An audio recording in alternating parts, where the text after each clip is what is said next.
Bismillahirrahmanirrahim. Alhamdulillahi wa bihi nasta'inu alayhi natawakkal.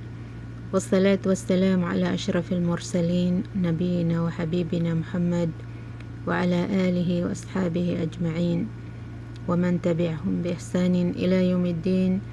Wa ba'du, assalamu alaikum wa rahmatullahi wa barakatuh. Magandang hapon po sa mga kapatid naming nakikinig dito sa Saudi Arabia at magandang gabi po sa mga kapatid naming nakikinig dyan sa Pilipinas. Tuloy po kayo ulit sa ating weekly madras every Friday na tandaan natin mga kapatid na ito ay pinakadakila sa mga oras natin. Habang napapaloob ka, habang nakikinig ka sa mga lectures o pumupunta ka sa mga lugar na kung saan pinag-aaralan ang Islam na yun ang relihiyon ng Allah, ay tandaan mo na napapaloob ka sa tulay tungo sa paraiso. Tulay tungo sa paraiso, di kaya daan tungo sa paraiso. Dahil ang mga daan mga kapatid tungo sa paraiso ay ang mga paaralan ng Islam. So ngayon ay ginawang madali ng Allah sa atin na kaya nating gawing paaralan ang cellphone natin. Masya Allah. Kaya dalangin natin kay Allah na palagiin niya ito sa atin at pagpalain niya sa atin. Dahil ang katotohanan mga kapatid ay hindi tayo ang pumipili, kundi ang Allah ang pumipili sa atin. Ipinipili ng Allah sa kanyang mga alipin kung saan at sino sa kanila ang pagkakalooban niya ng kaalaman. So ang pagkakalooban niya ng kaalaman ay ang mga taong nais nilang matuto. Gagawin niyang madali sa iyo at ipapamahal sa iyo. Kaya pag ikaw ay nakayanan mong makinig o mahal mong makinig, mahal mong matuto, ay tiyakin mo sa sarili mo na kabilang ka sa mga pinili ng Allah subhanahu wa ta'ala. Sinabi ng Allah sa Quran, ثُمَّ أَوْرَثْنَا الْكِتَابَ الَّذِينَ اصْطَفَيْنَاهُ مِنْ عِبَادِنَا ثُمَّ أَوْرَثْنَا الْكِتَابَ الَّذِينَ اصْطَفَيْنَا مِنْ عِبَادِنَا. Pagkatapos ay ipinagmana namin, sabi ng Allah, ipinagmana namin, ibinigay namin, ipinagkaloob namin ang aming kitab, ang Quran at ang Sunnah sa mga napili namin sa aming mga alipin. So, kung gusto mo matuto ng Quran at Hadith na kabilang sa na ang pinag-aaralan natin ay mula sa Quran at Hadith, ay tiyakin mo na kabilang ka sa mga napili ng Allah subhanahu wa ta'ala at ipagdasal mo na panatiliin ka niyang napipili niya. Pag hindi mo naman gusto, ayaw mo mag-aral, ayaw mong madagdagan ang kaalaman mo kahit napakadali sa'yo, ay tiyakin mo na hindi ka napili ng Allah. Kaya kailangan mo humiling ng napiliin ka niya. Yun po ang mga sign mga kapatid sa Islam na ikaw ay pinipili ng Allah, na pinapamahal sa iyo ang mag-aral. Sinabi pa ng propeta na may yuridillahu bihi khairan yufaqihu fid din. Sino man ang taong naisin ng Allah sa kanya ang mabuti ay ipapaunawa sa kanya ang relihiyon. So ang topic natin mga kapatid ay napakahalagang talakayan. Napakahalagang talakayan ang ating tinatalakay dahil ito ay mga pagkain ng ating mga puso. Ito po ang ikinabubuhay ng ating mga puso at mga kaluluwa, na alam natin na ang puso natin ang pinuno sa ating katawan. Pag siya ay tama, pag tama ang kaalaman ng iyong puso, ay tama ang iyong salita, tama ang iyong gawa, lahat. Kaya ang pag-aralan po natin mga kapatid ngayon ay ang pangsampung pagsamba ng ating mga puso. Pangsampung pagsamba ng ating mga puso na at-tawakkul. At-tawakkul ala Allah azza wa jal, ang pagtawakkal kay Allah na kataas-taasan at kagalang-galang. Unang pag-aralan po natin ay ang fiqhut tawakkul ala Allah jalla jalaluhu, ang pag-uunawa. Ano ang dapat nating unawain tungkol sa tawakkul? kay Allah subhanahu wa ta'ala.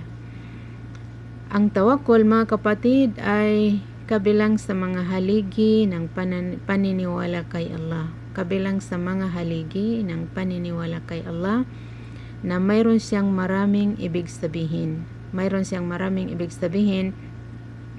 Ang pag-aaralan natin ay ang 10 ibig sabihin ng tawakkul. Sana hindi natin ito makalimutan. Kasi maraming tao na hindi pa niya nauunawaan kung paano ba magtawakkal kay Allah subhanahu wa ta'ala. So ito na po, 10 ibig sabihin ng tawakkal. Ayawan ko kung makatapos tayo ng 5 o 4. Unang ibig sabihin ng tawakkul, mga kapatid, ay anna tawakkula huwa kamalul yaqin ala dhatillahi wa asma'ihi wa sifatihi wa af'alihi wa anna al-amra kullahu lillahi wahda. Unang ibig sabihin ng tawakkul ay tunay na ang tawakkul. Ibig sabihin ng tawakkul ay siya ang kompletong katiyakan ng paniniwala. Ibig sabihin 100% ay tiyak na pinaniniwalaan mo na may Allah. May personality ang Allah. At tiyak na pinaniniwalaan mo ang kanyang mga mabubuting mga pangalan. Pinaniniwalaan mo ng 100% ang kanyang mga katangian at ang kanyang mga trabaho. At tiyak na pinaniniwalaan mo ng 100% na talagang ang lahat ng bagay ay hawak ng Allah subhanahu wa ta'ala. Lahat ng pangyayari, lahat ng kalagayan ay lahat-lahat kay Allah. Siya ang namamahala na nag-iisa sa kanyang kaharian. Kung ano ang gusto ng Allah ay mangyayari. Ang hindi naman niya gusto ay never mangyari kailanman. Ang hindi niya gusto ay kailanman ay hindi mangyayari. At ang kagustuhan ng Allah ay tiyak na i-implement niya. Kung ano ang gusto niya ay gagawin niya. Lahat ng pasikot-sikot dito sa sanlibutan ay hawak ng Allah. Kung ano ang gusto niya ay gagawin niya, walang makakahadlang. Kung ano naman ang ayaw niya ay walang makakagawa at hindi mangyayari. Lahat ng mga natatanggap natin, lahat ng nangyayari ay kagustuhan ng Allah, at lahat naman ng hindi nangyayari ay hindi niya gusto dahil sa kamay niya ang lahat. Siya ang nag-iisang nagpapasya. Lahat ng karangalan ay sa kamay ng Allah. Lahat naman ng napapahiya at na bumabagsak ay sa kamay din ng Allah. Ibig sabihin, ang Allah ang gumawa nito dahil sa kaniyang kamay ang lahat ng pangyayari dito sa sanlibutan. Sinabi niya sa banal na aklat sa Quran sa Surah Az-Zumar verse 62 to 63. Allahu khaliqu kulli shay wa huwa ala kulli shay'in wakil. Lahu maqalidus samawati wal ard walladhina kafaru bi ayatillah ulaika humul khasirun. Dito, mga kapatid, sa Islam ay nag-introduce ang Allah sa atin na siya ang naglikha sa lahat ng bagay. Sabi niya, ang Allah ang tagapaglikha sa lahat ng bagay. Allahu khaliqu kulli shay. Siya lang ang nag-iisa. Siyang nag-iisa ang naglikha sa lahat ng bagay. Sa mga kalangitan, sa mga kalupaan, nag-iisa siyang naglikha dyan. Wa huwa ala kulli shay'in wakil, at siya sa lahat ng bagay ay siya ang namamahala. Dahil siya ang naglikha, ay siya ang namamahala dahil sa kanya yan. Tulad ng ginawa mo ay sa pagmamay-ari mo yan. Walang pwedeng makialam. Kasi sa'yo yan. So, sino ang naglikha sa lahat ng bagay? Ang Allah. Kaya siya lamang ang namamahala dito. Siya lamang ang nagdedesisyon dito kung ano ang gusto niya. Lahu maqalidus samawati wal ard. Patuloy na in-introduce niya sa atin ang kaniyang sarili. Sinabi niya na sa kanya ang mga susi ng mga kalangitan. Maqalid ay mga susi. Sa kanya ang mga susi ng mga kalangitan at kalupaan. Ibig sabihin, ang mga susi sa panustos ay sa kanya, sa kanyang kamay. Mga susi sa kapangyarihan, sa kanyang kamay. Mga susi sa kaalaman ay sa kanyang kamay. Lahat-lahat ng mga susi sa mga kalangitan man o sa kalupaan ay saan? Sa kamay ng Allah. At kanino? Sa kanya. Siya ang kumokontrol dyan, mga kapatid. Kaya kung ano ang gusto natin, kailangan hilingin natin sa may hawak o may-ari. Walladhina kafaru, at ang silang mga kafirun, hindi naniniwala biayatillah, sa mga tanda ng Allah. Ang mga tanda ng Allah ay ang kanyang mga salita sa Quran at ang kanyang mga nilikha. Ang mga taong sumusway, hindi naniniwala sa mga salita ng Allah, ulaika humul khasirun, ay sila ang mga taong mga nalugi. Bakit po sila mga nalugi? Kasi paparusahan sila sa kabilang buhay. Hindi nila napakinabangan, hindi nila napakinabangan ang mga kaalaman na ito, kaya hindi nabubuhay ang kanilang mga puso. Sino man ang hindi naniniwala kay Allah ay patay ang kanyang puso. Ang mga taong hindi naniniwala kay Allah ay hindi nila napakinabangan ang mundo, sa totoo lang. Hindi nila napakinabangan ang mundo dahil kahit na may hanap buhay sila ay hindi masaya ang kanilang mga puso dahil wala sa kanilang mga puso ang paniniwala, pananalig, pagmamahal, pagrespeto kay Allah subhanahu wa ta'ala. Kaya, ulaika humul khasirun, sila ang mga lugi. Hindi sila masaya sa mundo at sa kabilang buhay ay paparusahan sila ng sobra-sobra. فالتوكل هو الشهود أن نواصي الخلق كلهم بيد الله وحده. Kaya ang tawakkul, mga kapatid, tawakkul na pinag-aaralan natin ngayon o inuunawa natin, ay siya ang saksi. Siya ang saksi na tunay na ang ating mga noo, nawasi ay yung mga noo natin, na kung saan ilalabas ang kaluluwa natin pag tayo ay babawian ng buhay. Lahat ng unahan ng ulo ng mga nilalang kulluhum biyadillahi wahda, ay lahat-lahat sila sa kamay ng Allah na nag-iisa. Bakit? Kasi nag-iisa siyang naglikha sa atin. Nag-iisa siyang naglikha sa atin. Kaya ang lahat ng pangyayari, nangyayari sa atin ay nag-iisa rin na nasa kamay niya. Kaya nararapat lang, mga kapatid, na magtawakkal tayo kay Allah na nag-iisa. Tulad ng sinabi ni Hud alayhi salam, inni tawakkaltu ala Allahi rabbi wa rabbikum ma min dabbatin illa huwa akhidun binasiyatiha inna rabbi ala siratim mustaqim. Sabi ni Hud alayhi salam, isa ito sa mga sugo ng Allah. Sinabi niya, inni tawakkaltu ala Allah. Sa katotohanan ay ako ay nagtawakkal kay Allah. Rabbi, na siya ang aking Panginoon, wa rabbikum, at inyong Panginoon. Ma min dabba, walang may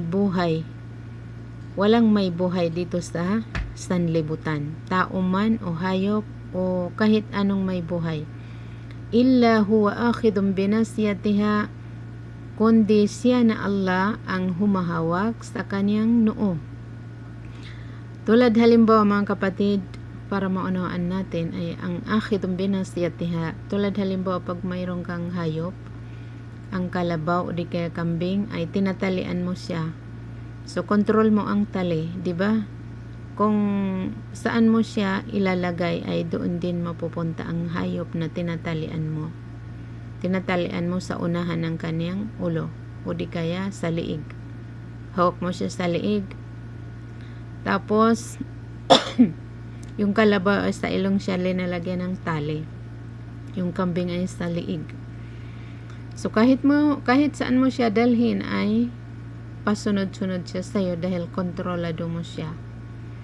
So ganun din mga kapatid, ang lahat ng may buhay ay kontrolado ng Allah dahil hawak niya sila sa unahan ng ulo, sa noo.